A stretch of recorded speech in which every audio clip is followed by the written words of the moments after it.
Oh, welcome to the Russ Joy Show. I'm Russ Joy. You figured that out because you're smart. It's also the name of the show. And as you can probably figure out here, this is also not my house. This is not the studio. It's been a wild 2 weeks, hasn't it? So last week, when we last met for this show, it was New York. We were in New York. And I was like, you know what? I think I'll be able to get 2 more shows out in the week. And I knew I was going to be in New York last Wednesday. I knew I was going to be in Boston on Friday. And I thought to myself, you know what? This is going to work out. It's going to be totally fine. And then I thought about it and I realized it wasn't going to happen. And so now there are boats behind me. So as you can probably tell, I am not in good old Pennsylvania.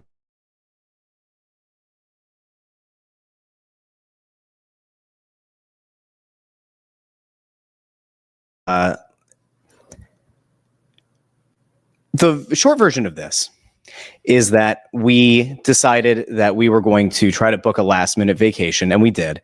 And we came down to Outer Banks, which is where we've gone for the last 4 years. But we knew that if we told the kids that, they would be excited, but like it wouldn't hit the same, right? Because it's 5 years in a row. And so then I thought about it and I went, okay, what do we do that's different? What can we do that's going to like change things and is going to like fundamentally make these kids go like, oh, that was awesome. What an all-timer. What a classic. And what we did is we did a misdirect. So as many of you are aware, there's now a Buc-ee's in Virginia. And what we did was we pulled the kids out of their beds around 3:30 in the morning, and we took the kids to Buc-ee's in Virginia. And it was an absolutely insane decision. And I don't know how I should have felt about it, but at the time I thought it was a good idea. I maybe even thought it was a great idea. And so we, in the middle of the night, drove to Virginia, and we caught the kids totally by surprise, and we took them to Buc-ee's. And the reason we did that is because it was just part of a grander ruse. And so we packed up from Buc-ee's, and the kids are like, okay, that was cool, but now we have a 4-hour drive home. It took like 4 hours to get there, and they slept part of it. And then there was also 4 hours to get home. So it was like the perfect setup. We got done at Buc-ee's. They got to pick out all their snacks. They got to take a picture at the Buc-ee's statue. If I were on my regular computer, I would like pull up pictures. I could do this like really awful thing where I try to show you guys through the computer what it looked like, but it was absolutely absurd and kind of patently wild to try to do it. But here, I'll try to show. This is the kids outside of the Buc-ee's in Virginia. And so we got back in the car and I said, all right, now what do we do? And so we got the kids back in the car with all their snacks, with their like beef jerky and all the candy and all the wonderful stuff. And so we're like, all right, 4 hours to go. What do we do? And my wife and I were like, oh my God, they haven't figured out we're going on vacation yet. They still don't know. And so we got in the car and we started driving. And we eventually hit a part where it says Chesapeake, and the kids are aware of the fact that like Chesapeake Bay, Maryland, all that. I said, oh yeah, we have to go around Baltimore. We'll go around DC. We'll come up in New Jersey and then to PA. It'll be totally fine. With about like an hour and a half left in the drive, we started getting to like signs for Outer Banks. Our kids were reading on their Kindles, so they didn't notice the signs. And as we got closer to Outer Banks, there were like all of the typical Outer Banks signs that you would see. They just like were totally oblivious, which is kind of concerning on a parental level that like my kids are definitely not observant human beings. That is actually a little bit concerning. And then we like got past the water park, and it's called H2OBX. And our son was like, ha ha ha, like H2O OBX, like Outer Banks, ha ha ha. And I was like, yeah, isn't that funny? Isn't that hilarious? And he didn't realize that like we were in Outer Banks. So finally one of our kids like hit ultimate meltdown mode. And I was like, all right, we have to tell them. And then we told them, and they're like, wait, we're in Outer Banks? Yes, we are. So anyway, that is life.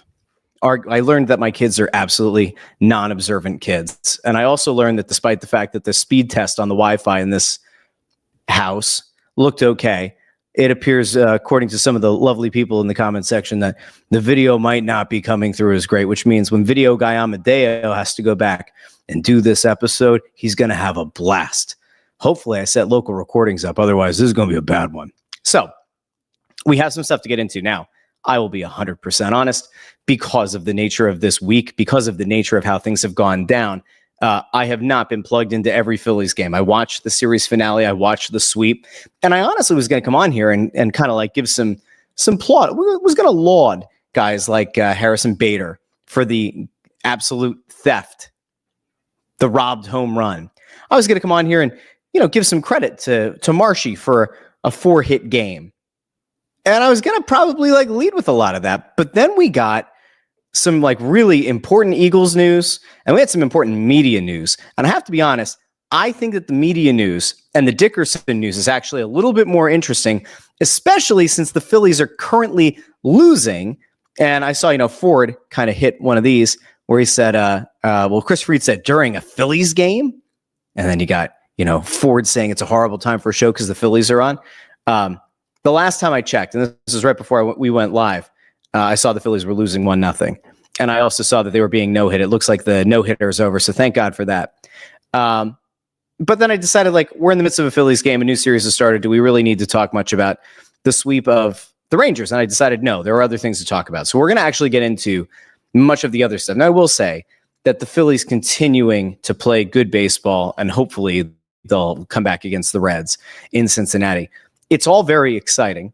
And I can tell you that right now, I feel better about this Phillies team than I did last year. If you remember when this show started around last July, I kept saying they don't have the killer instinct. They're missing something. I just don't think this team has it. I'm getting better vibes this year. And while I came on the show a week or two ago and said Bader was last week, I was if Bader is anything better than replacement level, great. And then that night he went out and hit a home run. And then you see him stealing a home run from the Rangers going over the wall. There's something about that guy that there's a good vibe. And I think the biggest thing is that Duran, of all people, right? Duran's ability to go out and shut out the opposition, to shut down the opposition, to no longer have the hitters kind of in their own heads and the rest of the bullpen in their own heads about what happens when Jordan Romano has to enter a game. With all of that kind of now being off the table and them having a bona fide stud as a closer, I feel much better about the Phillies. Now, it doesn't mean that I think they're going to win the World Series. It doesn't mean that I think we're going to see the start of a dynasty here. But I will say that last year's biggest concern was halfway through the season is when they went from being the best team in baseball and looking like they were going to set records to a 500 team from the trade deadline on. And so I was very concerned about that team last year. I'm still not all the way there yet, right? There are certain things that we need to see happen. Namely, the bats can't go cold when it matters the most at the end of the season and going into the playoffs. But 5.5 game lead, things are starting to kind of come together. It feels like if the vibes aren't immaculate, they're pretty damn good. And all of a sudden, I feel like the Phillies are a legitimate threat to make it to a World Series out of the National League, which, as many of you know, I did not feel that way early in the season and even going into the trade deadline. So that to me is a net positive. Feel good about it. We'll get into that a little bit more later this week or the start of next week. Now, I've kind of alluded to the fact on vacation. Has it gone over well that I brought my recording stuff to do a show here? Maybe not as well as I had hoped, but then I kind of pointed out, we did one episode last week while on trip for work, and the algorithm likes certain things, and those certain things are constant content. You can't go 2 weeks without a show. We'll see about Wednesday and Friday. Should happen, maybe. Would I choose the shows over my marriage? Probably not. If this had 100,000 subscribers, it would still be a no, but it might be more of a 10% than a 0%, but as of right now, it's a 0%. Marriage and children definitely outweigh the show. No offense to Ford and the commenters, but much love. Kevin at iRock Philly, by the way, talking about the Phillies, says Duran put the Phillies as a favorite in the National League with the Brewers and Dodgers. I think that there's a valid case to be made here that the Phillies should be right up there. The Brewers team is interesting. The Dodgers are such a mixed bag, right? Because if you look on paper, you say the Dodgers are probably still the most talented team in the National League, but they've come up short in postseasons in the past. Now, they did win a World Series a few years ago, so you can't say that they're, a total team of chokers or anything. But based on preseason rankings the last few years, you would think that the Dodgers have been unbeatable, but it hasn't really happened. Chris Fried here says, as a meter, does the ship on the wall look like it's sinking? What is it sinking about? No, I think it's, let me see, which angle is which? I think it might be going down. I don't know. This show is kind of a sinking ship based on the signal that I can see here on my side of things. So if the video quality gets worse, then we're going to call this a sinking ship too. All right, let me go over to we've got this. Chris Fried says I'm putting a curse. I'm not putting a curse on anybody. Not putting a curse on the Phillies. Okay.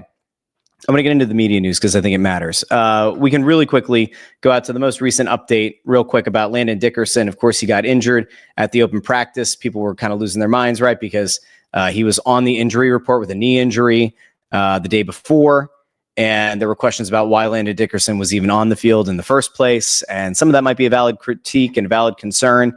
But it seems like it's going to be some good news. So we're going to actually go over to Ian Rappaport. I saw John Clark kind of put out something similar, but let me throw this on the screen really quickly. There was initially fear that like Dickerson had a really significant knee injury. We're not going to downplay injuries on the show, but I would argue that this might be like a better outcome than like a ligament. I know that meniscus surgeries, especially as it pertains to like Joel Embiid, have not exactly been good or great.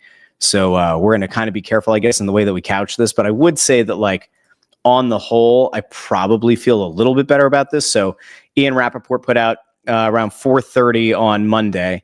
Eagles Pro Bowl guard Landon Dickerson, who suffered a meniscus injury on Sunday night, is having a minor knee surgery in the coming days, per Rappaport and Mike Garafolo. He's considered week to week with the goal of being available to begin the regular season. Now, I have seen some further speculation about the injury and about the timeline. It's a shame, right? Because Dickerson 2 days ago were laughing about the Uncrustables. It was going to be a thing that I was going to lead the show with, him kind of photobombing in the back with the Uncrustables and how he absolutely needs to get a sponsorship out of it.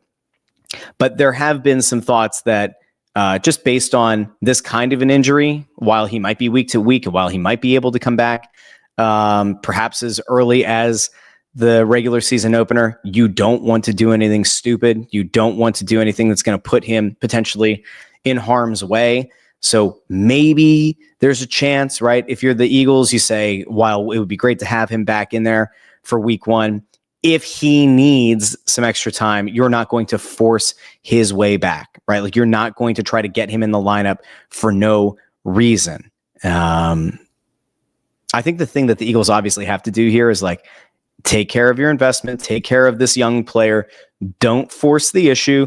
In theory, you should have enough guys that can kind of fill in that hole, can fill that gap for a week or two. We know what the schedule looks like. It's still a very talented team. Every team, right? Every Super Bowl contending team is going to have to go through injuries. The Eagles, in large part, last year did benefit from not having a lot of injury issues or a lot of significant injury issues. The last thing you want to do is run the risk of Dickerson coming back too early and tweaking it and turning this into a season-long thing, or perhaps even suffering a more significant meniscus injury, which could effectively cost him the season. You don't need to look much further than across the sports complex to the Sixers, where Jared McCain was in the midst of a potential Rookie of the Year campaign. And then what happened? Meniscus injury cost him the rest of his rookie season. You obviously don't want that to happen with Dickerson. Obviously, playing guard in the NBA and playing guard in the NFL, vastly different. Body types are vastly different. The weight, the way that energy is exerted on those joints, obviously different. The impact on those joints, obviously different. The Eagles kind of have to take it carefully. They have to take it slowly. It'd be very I throw around the term organizational malpractice a lot with like player personnel decisions. You've got to be really, really careful. And if this is like practically nothing, then okay, like you can kind of throw away what I have to say here. But like if there's any chance that this could get tweaked and worse, you shouldn't run the risk. I see Peter Tom Willis says it's just a shaveroo. I like that name. Just a shaveroo. I've had them done, and he'll be playing against Dallas. He'll pay for it when he's my age. I had this conversation with my wife at dinner tonight. I was like, meniscus injuries are weird, and the cartilage in your knee is really weird. And like, if you think back to like Bynum, and you think back to even like Embiid having multiple issues, you hear about how there's only so much cartilage there, and then eventually it wears down. And if the cartilage can't be replaced, or if it doesn't grow, and if you aren't going to put in like some kind of an artificial cartilage in the knee, the bones just rub together. It's going to cause a ton of pain. It's going to, inhibit your ability to move in the way that you want to, obviously. They have to be careful. There's just no reason to do anything stupid. Chris Fried says the center's back is more concerning. That is true. The Eagles, like I said, they kind of benefited from not having a lot of significant injuries last year. Obviously, you hope that the deep run, the Super Bowl win wasn't going to hurt this team going forward, that those extra games at the end of the season weren't going to hurt this team. There's no way to draw a direct line to a deep playoff run culminating in a Super Bowl is what's leading to some of these injuries to the line. But it is important to kind of make sure that they're taking it not easy, but this is a very talented team. Even if the Eagles had to play it very conservative with injuries this year, they'll still make the playoffs, right? And if they make it in even as a wild card because they're being overly careful with their players, everyone and their mother expects the Eagles to make a deep playoff run. It doesn't matter if they're going to be the top seed in the conference with home field advantage or if they're a wild card. They will make a deep run. It shouldn't be a big concern. We'll see. We'll see what ultimately happens with Dickerson. So that was that. Ford has to chime in here because I mentioned McCain. Says Sixers are done. Anyone who says, or anyone who knows me knows I've been saying it for a few years. Embiid won the MVP. Cool, they're done. Also, never should have signed to that ridiculous extension. I think it's probably not going to get much of an argument there. And then Chris Freed says, things are bad when Embiid's knees are a punchline in Naked Gun. I didn't see Naked Gun yet. So, all right, if there's an Embiid line in there, I was unaware. I also just realized I didn't put the comments thing. So drop those in the bottom right of the screen. Now comments coming in from this point on they'll pop up right over here. Now I do want to get to some media news because there was a local media news and then there were national media news, and we're going to try to keep the show kind of tight and compact because it is a night show, and we might come back later this week from here in the Outer Banks and do more shows.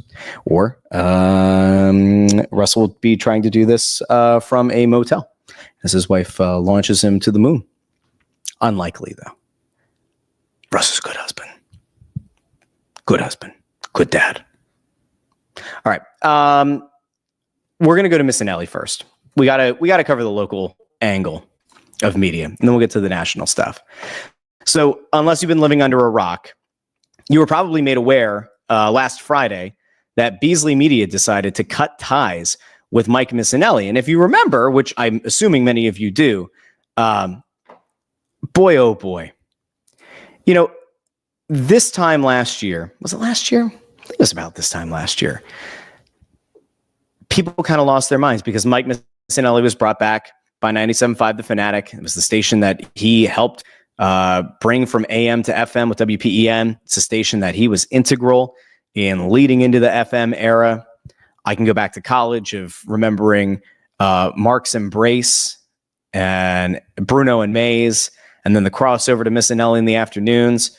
And listen, we can have a conversation about the content of the show. We can have a conversation about the host and how he interacted with a certain group of people on Twitter. And did that ultimately cause a rift with his listenership years ago? We could talk about the headphone throwing incident with Tyrone Johnson. We can have that conversation. We can talk about the fact that the last time that he left 97.5 or was let go from 97.5, he came on the air to no fanfare and just told people this is the last day. It's my last day with the Fanatic.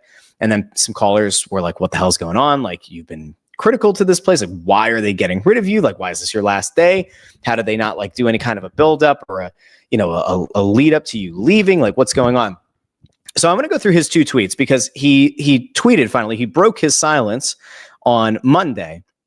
So we're going to do the two tweets. We're going to just then we'll have some thoughts. I'll pull up comments, all that. So this is Mike Missanelli on Monday. For the folks who have noticed I'm not on the air today, I was informed after last Friday's show that I was being let go as part of the company's ongoing budget cuts.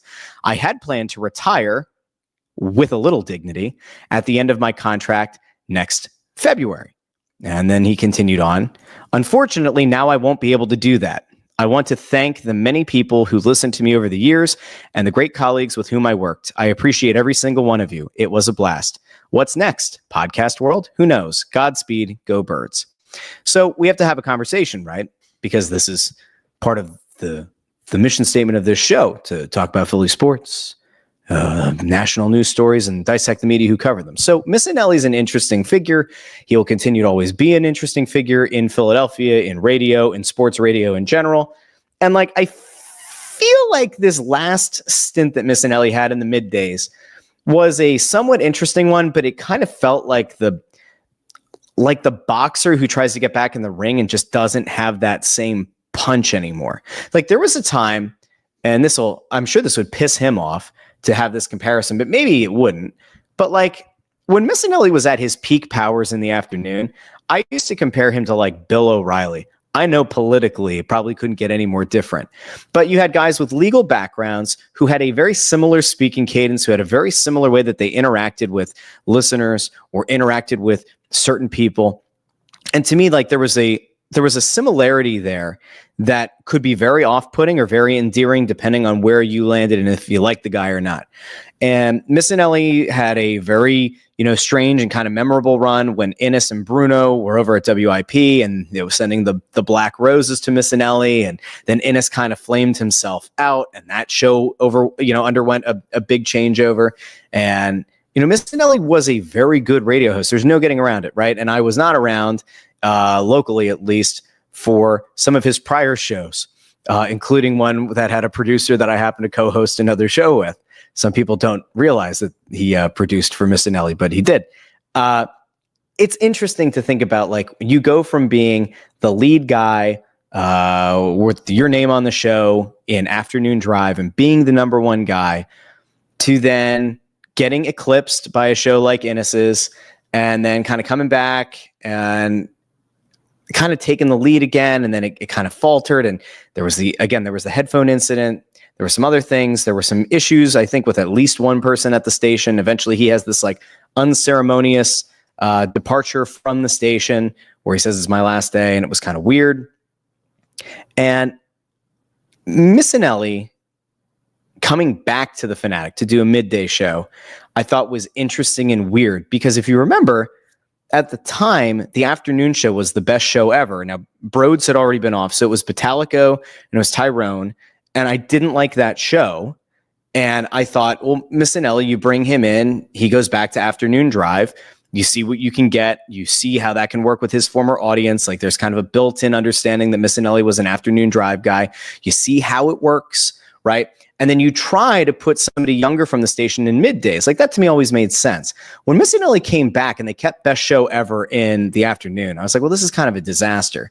And for my money, right, like if I had to go like, all right, of all the shows at the time that Missanelli came back, I thought that the Gillio Hugh Douglas show was like the most intriguing of the shows on the air at the time on WIP. So I was like, all right, well, we'll see. Like if the Fanatic, if Beasley thinks that Missanelli's best chance of one, trying to build off of a very bad morning lead-in, and it is a bad morning lead-in. I think Salchunas is very talented. John Kincaid, I could live without. And in fact, based on the ratings books, I think a lot of people could live without. That morning show gets slaughtered by WIP's morning show. So I think part of the calculus was probably, how do we build back an audience? How do we build an audience that'll stick around for the afternoon show? And the way to do that would have been to bring back a little bit of nostalgia, bring back somebody who was talented at a time and, was able to win Afternoon Drive for a good long while. Missanelli, just don't think it ever got the kind of traction that they had hoped for. And again, like I say, the idea of like the boxer who like doesn't have it, he comes back. You can say the UFC fighter, because we're going to get to UFC in a little bit. The UFC fighter who has the name, has the track record, but like just doesn't have it anymore. It's kind of like watching Conor McGregor get back into the octagon. You're just like, well, he's going to get lapped. He's going to get eclipsed. Like this isn't going to go well. That was kind of like what Missanelli's run in middays felt like to me. Now, I didn't go out of my way to listen to a lot. I would listen to some.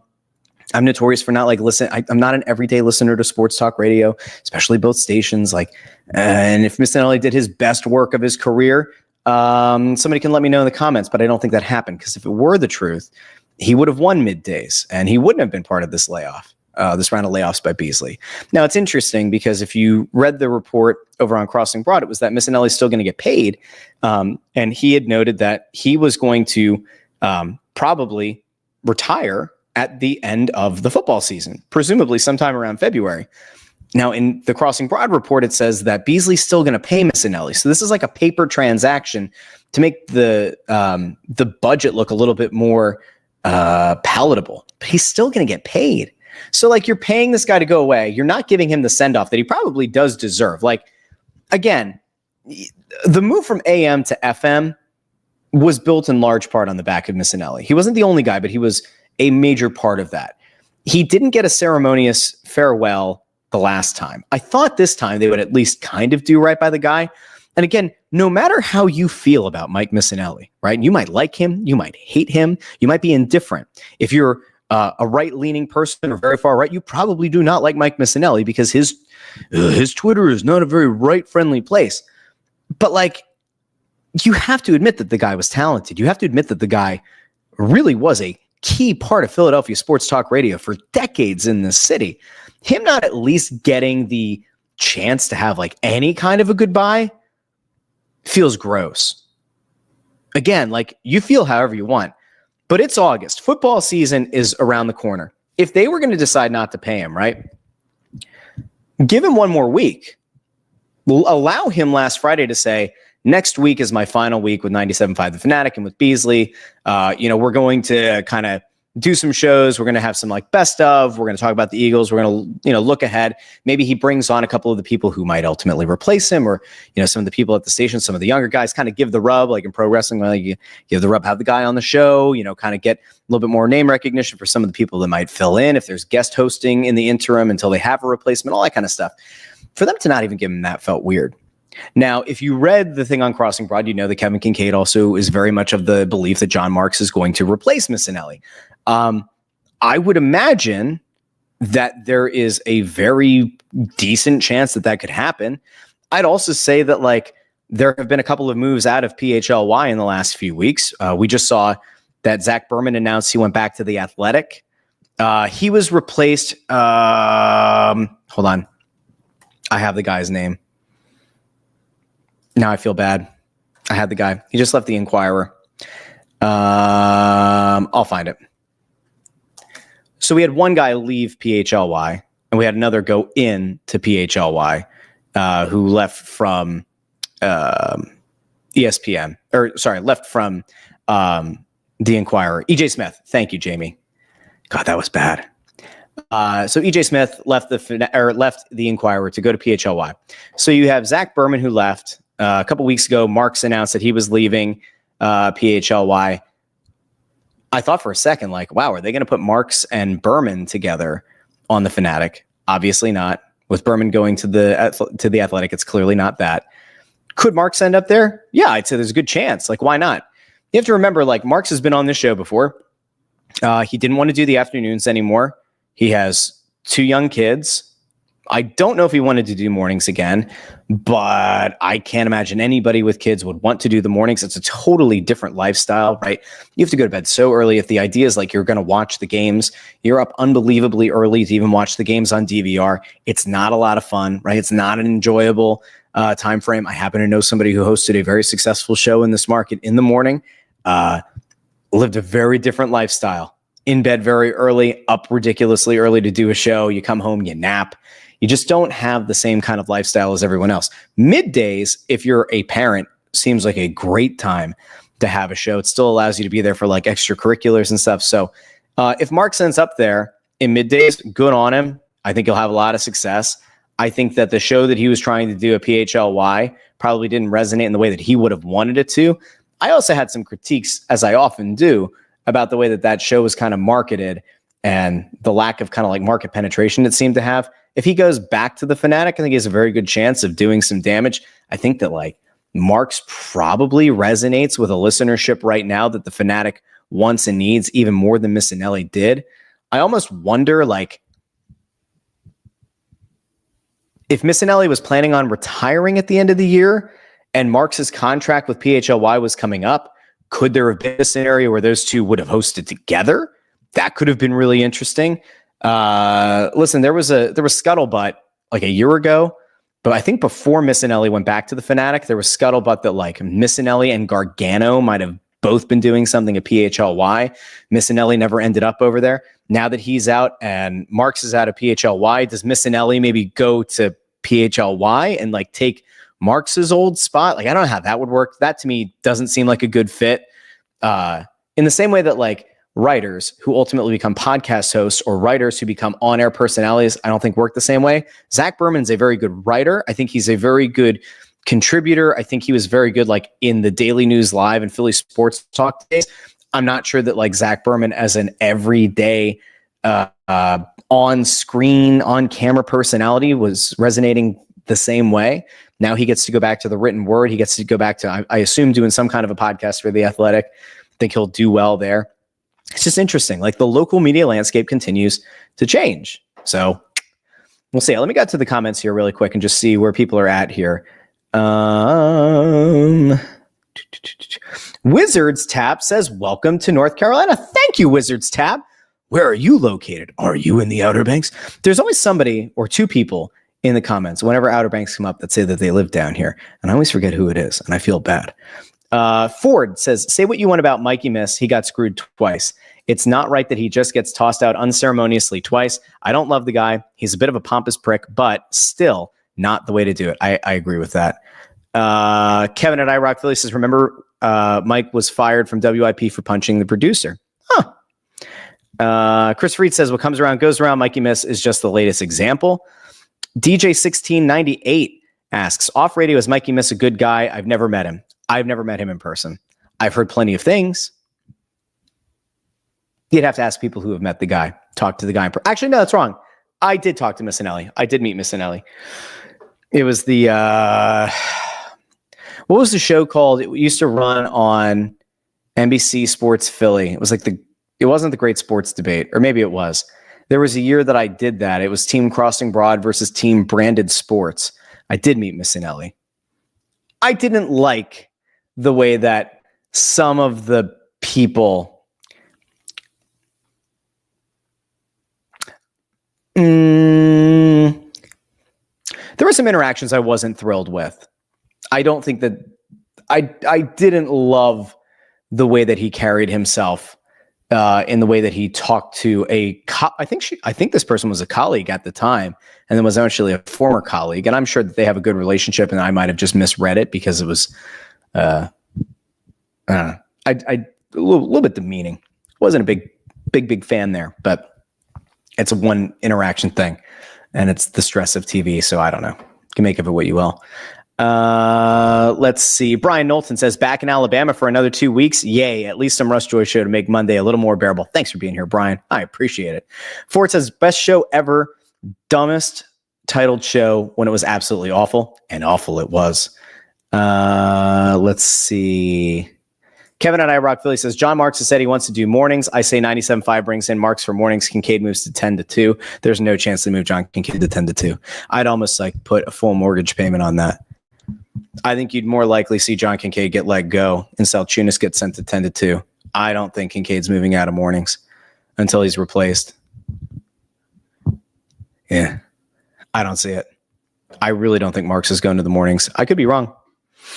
Let's see. Chris Freed, when we talk about the balance sheet, says that Missanelli's contract now becomes a restructuring cost. Okay. Let's see. Chris Freed thinks that Beasley just doesn't trust Missanelli. That's why they let him go like that. Brian Knowlton says, for what it's worth, Beasley did the same thing with Kathy over on Preston and Steve. Remember that? I mean, you would think that after the blowback that they would kind of know not to do the same thing here. Now, again, Missanelli, I think, was a lot more polarizing, right? A lot more polarizing than Kathy was, but same idea. Kevin throws his Mount Rushmore out here of Philly sports talk. Missanelli, Howard Eskin, Steve Fredericks, Angelo Cataldi. I might actually agree with Ford, though. Mays and Bruno. I think you have to put Mays and Bruno together. I would put Bruno on that Mount Rushmore. So if we're going to go back to this, I was not around for Steve Fredericks. I would have to acknowledge that Missanelli, Eskin, Cataldi are probably 3 of the 4 on the Mount Rushmore. I'd probably put Bruno on there. Some might say Mac now. There are some others that could be on there. I think Bruno's probably got to be on there. Although you can make the case he had more of a national profile as well. And of course, was in Madden games. So maybe that's where he goes. Let's see.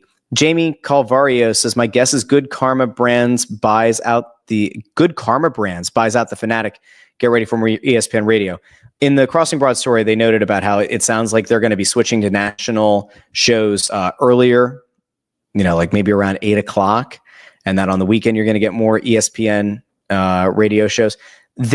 From what I remember in the days of working over at 610 ESPN doing Snow the Goalie and Crossing broadcast, I do remember somebody saying that Beasley I believe at the time was getting some kind of money from ESPN corporate to air that ESPN content on 610.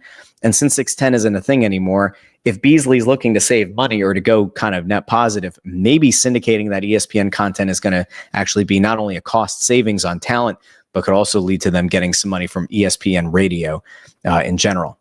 Andrew Bagley opines, the Fanatic is brutal. Sports radio as a whole is done in this town, in my opinion. Interesting. And I don't know if it's done, but I think you're kind of seeing that you might not need two stations. How many times have I come on this show and talked about the fact that like the Fanatic needs to be different, and they're not different. They're trying to do a watered down version of what WIP does. You can't win with watered down. It doesn't work. It probably never will work. You need to have a differentiator. They don't have it right now, and they're not developing it. Colarulo seems like a good dude. Seems like he does a good show. Selchunas, again, I think is talented, so I don't know. Maybe those guys are the ones worth saving. At least as like newer people. Kevin got it. It was Philly Feud. That was it. It was Philly Feud. That's right. Ford asks, did you send your family out to the restaurant or mini golf or beach or what? My wife actually, the boys were like, can we go for a walk on the beach? I said, no, yeah, sure. And I was like, wait, I want to do a show. And I was like, Mom gets good points by taking the boys for a walk. And they actually just walked in. See, Ford, good job. Good job. All right, let's get to the last thing. Last thing today is national media. And they're both national media related. You know what? No, I'm going to hold off on the national media stuff because as the family walks in the door, that gets me thinking. There's a way for me to do a show even if I don't do it live. I'm going to opine, we'll use that verb again, about the WWE signing a contract with ESPN and UFC inking a deal with Paramount Plus. Now, we are going to get into detail about it later this week, but let me just give you a really quick thought, okay? I'm really doing this for Amadeo more than anything. As soon as I saw WWE was leaving Peacock for their premium live events, not the entire media library, not all of the shows, not all of the archived footage, not all of those shows, right? That contract, I think, runs through 2027. When I saw that WWE was leaving Peacock, I went, okay, ESPN makes sense, but I also knew UFC was going to be in contract negotiations with ESPN, and it didn't feel like that was going anywhere. They're both owned by TKO, right? So I was like, all right, does WWE go to ESPN? They did. And that's kind of a mess, right? Because ESPN and WWE made the announcement the same day that the announcement was made about Red Zone and NFL Network and the NFL getting some equity in ESPN, like all that kind of stuff, breaking at the same time. And they also didn't point out the fact that if you're a cable subscriber, you don't have to pay for the premium live events for WWE.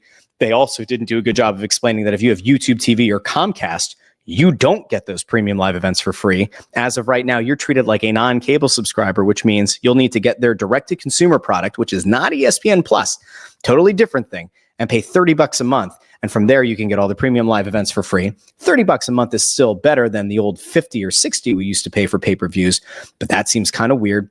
And they kind of like buried the lead there, and it was kind of a disaster. We'll get into that later.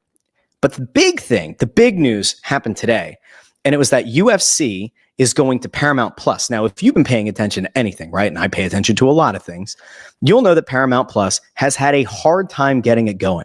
Now, I have mentioned on this show before that I actually kind of like Paramount Plus, if for no other reason, like Dexter Resurrection's incredible. But UFC going to Paramount Plus is a gigantic deal. And I'm going to pull up the Ariel Helwani tweet here for a second, and then we're going to probably bail out on the show for the rest of today, and we'll come back at some point this week, but with a little bit more nuance. But Ariel Helwani puts out, Paramount Plus is the new home of the UFC in the USA starting in 2026. They've acquired the rights for $7.7 billion over 7 years. For those math illiterate, that's $1.1 billion per year for the UFC. The best news for fans, the pay-per-view model is dead. All events are part of the regular subscription, including numbered shows. Now, is there a chance that Paramount's going to increase the price of Paramount Plus? Yes. Like could the CBS corporate company, and remember, there is currently a merger that's trying to be worked out. We talked about the Late Show with Stephen Colbert not that long ago. A lot of things are kind of in motion. Is there a chance that this $7.7 billion deal eventually leads to Paramount Plus getting a price increase, a price hike? Yeah, I'd say it's probably pretty likely. Is it still going to save the average UFC fan considerable money? Yes. Is it going to save everybody who's been illegally streaming those UFC numbered events for years a lot of potential viruses on their computers? Yes. So it's actually kind of a win-win for everybody.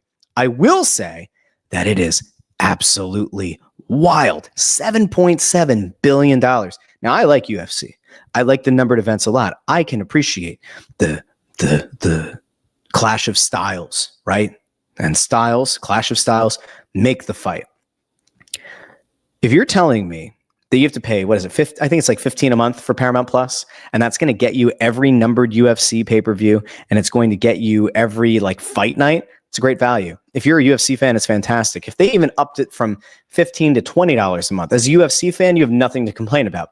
The question, I guess, becomes if you're not a UFC fan and you see this happen, then what do you think? I'll also note the fact that like Paramount, in some ways, it kind of felt like could go the way of the dodo at some point if they didn't get a big acquisition.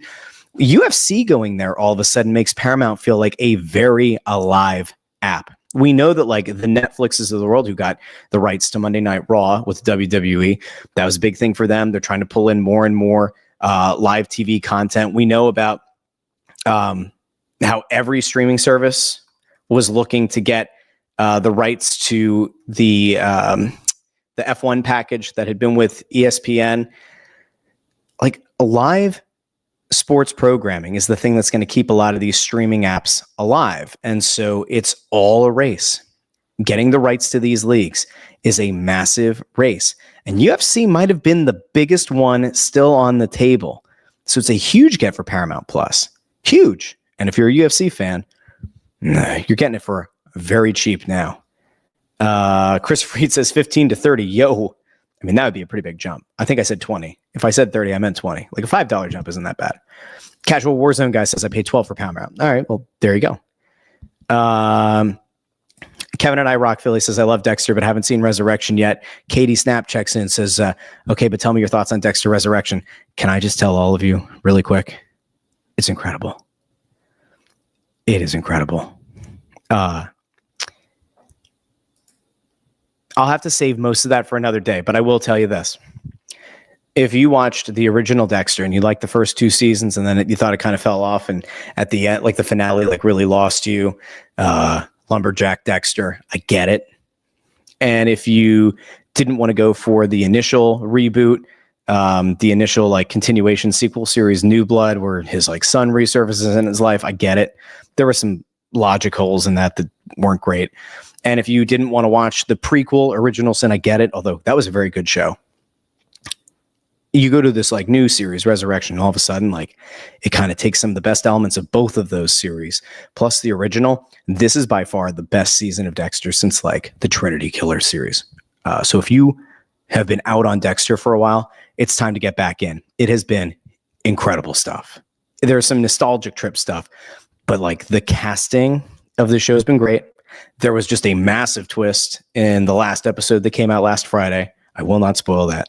I recommend getting your Paramount Plus subscription, and then, you'll have it in time for next year for all the UFC events. So that's it for tonight's show. This has been the Russ Joy Show. I've been Russ Joy, but you're smart. And you knew it already because you're smart. It's also the name of the show. We'll see about the rest of this week. Keep your eyes peeled. I'm sure my wife can hear me downstairs and the kids can hear me as they come in from a walk on the beach, but we'll see. In the meantime, you can follow this show on YouTube, subscribe, ring the bell to get notified whenever the show goes live. You can subscribe to the podcast on Apple Podcasts, Spotify, Pandora, Amazon Music, wherever you get your podcasts. You can find this in short form content over on YouTube Shorts, Facebook and Instagram Reels, and TikTok. So if you see any of these videos pop up in your feed, make sure to hit a like. You can always hit the share. Remember, sharing helps. Sharing is caring. And sharing and caring lead to more people finding this show on YouTube and everyone else. So big thank you to everybody who supports the show. Big thank you to all of you who found us on an unannounced episode tonight. Until potentially later this week, this has been the Russ Joy Show. I've been Russ Joy. You're smart. You knew it. You know I'm Russ Joy, and this is the Russ Joy Show. You knew it because you're smart. It's also the name of the show. Talk to all of you soon. Have a great night, everybody. Bye now.